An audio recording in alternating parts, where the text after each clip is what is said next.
kebenaran keadilan itu bukan saja milik korban tetapi milik semua yang terlibat di dalam situ. Dan juga bagi pelaku juga bahwa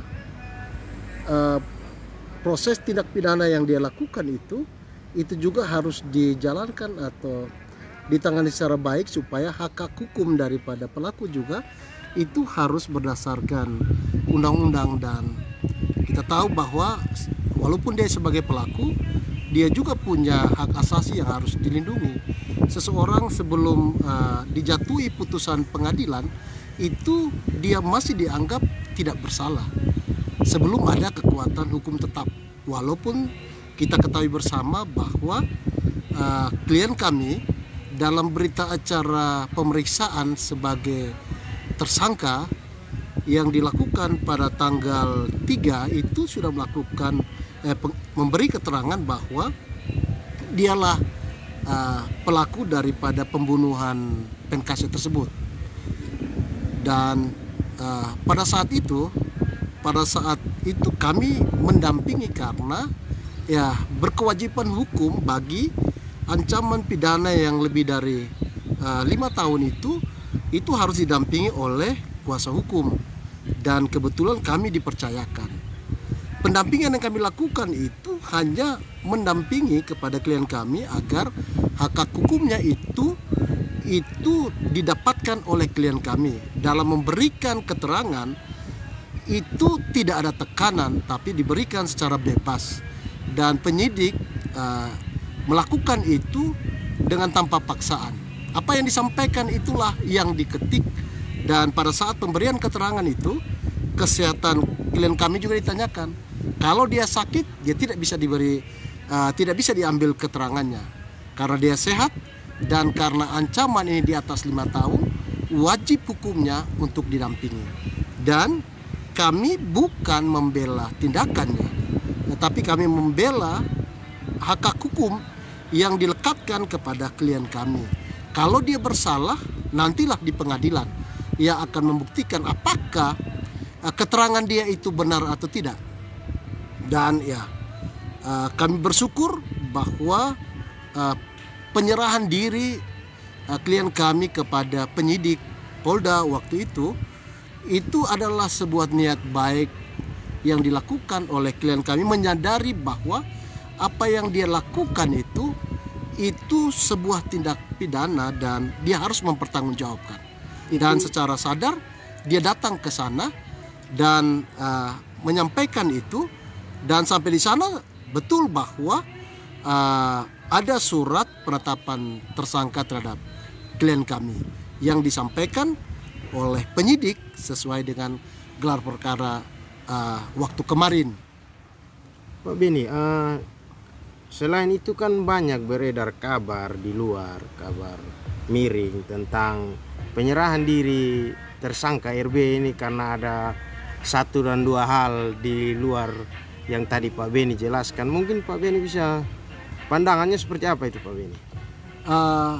Karena saya mendampingi waktu setelah klien kami RB menyerahkan diri, jam 5 itu saya membawa surat kuasa bersama teman-teman untuk memberikan kepada RB karena dia yang pemberi kuasa menandatangani. Sejak dia menandatangani itu menjadi resmi bahwa kamilah kuasa hukumnya. Dan yang kami tahu waktu disampaikan oleh klien kami bahwa memang selama ini dia tertekan karena berusaha menyembunyikan perbuatannya itu selama 2 bulan ini. Sebelumnya dia pernah diambil keterangannya di Polsek Alak, dia tetap tidak mau mengaku soal tindakan itu. Dia tetap menyangkal, dan pada satu titik yaitu di tanggal 1 itu yang kami tahu bahwa dia menyampaikan keterbukaan dia kepada keluarga dan mereka menyarankan untuk dia segera melaporkan dirinya dan menyerahkan dirinya ke penyidik untuk mempertanggungjawabkan.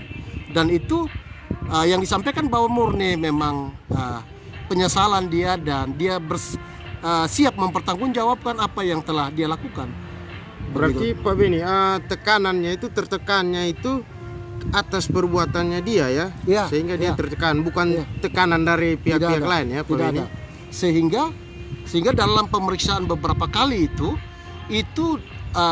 dengan sadar dia menyampaikan itu dan memberikan keterangan secara baik, dan kami mengikuti secara baik keterangan itu, sehingga dari keterangan yang diberikan oleh klien kami itu jujur saja bahwa beberapa konfrontir yang dilakukan baik terhadap saksi-saksi yang lain itu hampir berkesesuaian begitu, dan karena itulah kami menyadari bahwa dari keterangan tersangka, dari keterangan saksi lain, dan kami juga mendapati soal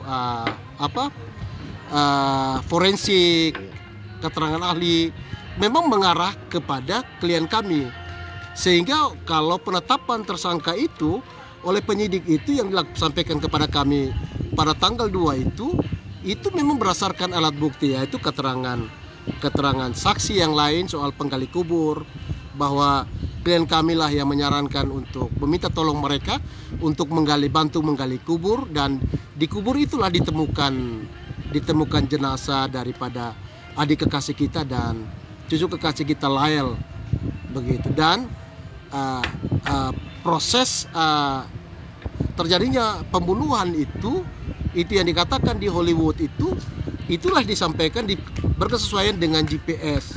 Maksudnya lokasi itulah rentan waktu yang cukup lama.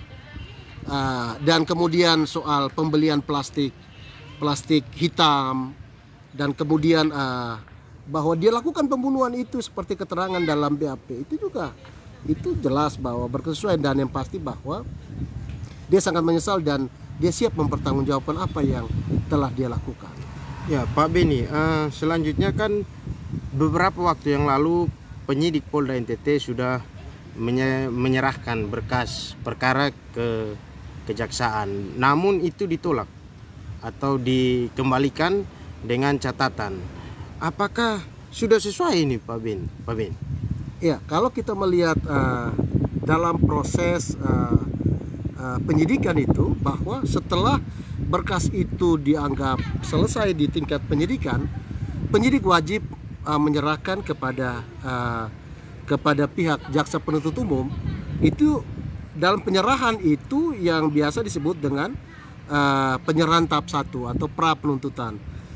Terhadap berkas tersebut kan itu menyangkut dengan tersangkanya siapa, kemudian alat buktinya seperti apa, kemudian yang berikut adalah pasal-pasal yang dikenakan.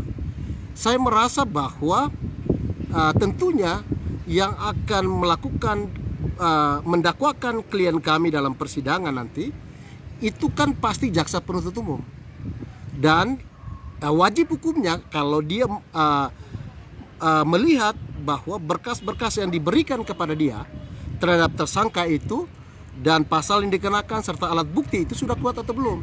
Dan ya proses pengembalian itu adalah proses yang biasa supaya dan lumrah, karena apa? Karena jaksa tidak mau ambil risiko menurut saya bahwa nanti yang dia dakwakan itu bisa dia buktikan dalam persidangan, dan kami menunggu itu. Kami menunggu di persidangan apakah nanti pasal-pasal yang dilekatkan kepada klien kami didakwakan nanti dalam persidangan itu jaksa bisa membuktikan tidak, apakah unsur-unsur baik 340, 338 itu terpenuhi sesuai dengan alat bukti yang ada atau tidak. Kami menunggu itu, dan kami yakin dan percaya, ya kami juga berharap adalah kasus ini menjadi terang benderang sehingga semua masyarakat nanti bisa melihat, karena seperti apa kasus ini di persidangan lah terungkap semua, baik saksi, ahli, barang bukti dan sebagainya. Berikutnya Pak Beni, RB juga dan beberapa saksi terakhir diperiksa menggunakan lie detector. Apakah itu sudah ada hasilnya Pak Beni? Dari tim kuasa hukum sudah tahu hasilnya seperti apa? Dan misalnya kalau hasilnya itu berbeda dengan yang sekarang, seperti apa Pak Beni? Yang pasti bahwa soal hasil itu kan kita harus mendukung penuh kepada penyidik supaya kasus ini terang benderang yang tadi, supaya masyarakat juga bisa mengikuti dan kita bisa tahu seperti apa kasus ini. Dan yang kemudian soal lie detector itu memang kami disampaikan oleh penyidik bahwa klien kami RB akan diperiksa dengan menggunakan lie detector, dan sebagai wujud tanggung jawab kami terhadap proses ini, kami menanyakan kepada klien kami, dan klien kami RB dengan sukacita dia bilang Pak Yance, Pak Beni, saya senang supaya bisa tahu, supaya proses ini semakin cepat. Kalau memang saya berbuat salah, saya bisa mempertanggungjawabkan, dan memang dia diikuti dalam proses tadi pengambilan uji kebohongan tadi, dan sampai sekarang kami belum tahu hasilnya, dan kami berharap dengan itu membantu kepada penyidik untuk sesegera mungkin melengkapi berkasnya dan dikembalikan kepada jaksa penuntut umum, dan kalau bisa yang tadi supaya jangan berkembang liar, kalau misalnya sudah lengkap berkas tersebut ya sesegera mungkin dilimpahkan ke pengadilan. Sebagai kuasa hukum optimis?